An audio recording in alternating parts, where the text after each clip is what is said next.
Well, that's not what I had planned. Okay, you've decided you want to get into 3D printing. This video is going to show you all the basics, a couple of tools that you're going to need besides the 3D printer, and where to start. That looks a lot better. So let's break it down. 3D printing is like building something with a hot glue gun that's controlled by a computer. Kind of like building an object with stacks of different shaped pancakes. So besides a printer, what else do you need? Well, you obviously need some filament, so lots of different kinds, and I'll link below to a great video by Zack Freedman, and then all different kinds of filament. Depending on your printer, you might need USB, memory stick. You'll probably need some pliers or side cutters. These zero clearance cutters are great, and you typically get some with the printer. But you'll also need some thin pliers to get into hard to reach places and pull out supports. A small knife is handy, and to glue things together you'll probably need some super glue or something. Once you get more advanced, there's a few other things that you can get. A little deburring tool is handy to take the edge off. Good set of digital calipers can come in handy as well if you're doing things that you need to be exact. And you can even get filament dryers when your filament gets a little bit old. It's handy to have a way to dry out that filament. One other thing you'll need is slicer software, which I don't know how to put that on the bench. There's a lot of different ones you can use. Prusa have their own Prusa slicer. You've got Orca slicer, Cura. Basically what the slicer software does is take the model that you want to print.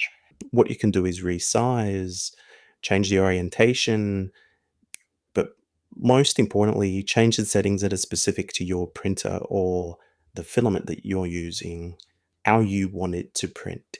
So in this case, I'm printing this little anvil. I'm printing here upside down with various settings that we're not going to go into in a basics video. But I slice that and it creates a file that my printer will then understand. So on this print that I'm preparing for my FL Sun printer, I'm using the FL Sun slicer, which is a port of Orca slicer. I position the hook on the bed. I've sliced the plate, and then you're going to want to get it onto your printer. Everyone's going to be different, so this isn't a tutorial, but in most cases you'll be able to do it from the software itself over the network. In some cases you may have to put it on a USB, and there'll be a USB port like this one, or you just plug it in and copy the file over it, and you can print through the interface. So where do you get files to print? There's so many websites that you can get models for free to download, bring up in your slicer and print. The most common format is STL, and there's places like Printables, MakerWorld, Fangs, Thingiverse. Just search for STL and I'm sure you'll be able to find plenty of places. So what to print first? Most people will print one of these. It's a Benchy. It's got a Benchy, not a Boaty, because it's a benchmark print that tests overhangs, long sweeping curved surfaces, so many different parts of your printer. You can get digital calipers and test the actual sizes. You can test so many different parts. I can't even go into. There's a really good explanation of this, which I'll link to in the description. If you print more than one, they can fit together, which most people don't know. But then you have this giant transform. No, it's just two benches stuck together. It's not really, doesn't really do anything. But you can see from this other one that I printed, this highlighted that I was going far too fast for this Benchy. You can see a bit of artifact there. What I like to print is things that are more functional. There's so many things around the house that I've either fixed or improved. Even if you get your printer to start printing toys or helmets or whatever, you'll be surprised when something breaks that you could probably find the part that you're looking for. It's one of the reasons why I think 3D printing is actually environmentally sound, because you don't have to throw things away, you can fix them yourself. You don't have to buy parts that have been shipped across the world with shipping and packaging and all sorts of stuff. I'll do another video on why I think printing with plastic is actually environmentally friendly. So, what can you print? Basically, anything. I tend to print a lot of stuff that's more organizational, like organizing my tools, my drawers, but another drawer, uh, Volkswagen controller holder, organizing my drills, my ear protection, tool holders, pots for plants, parts of my caravan, organizing Uno cards, handy tools, clamps. Comment below if you know where this is from.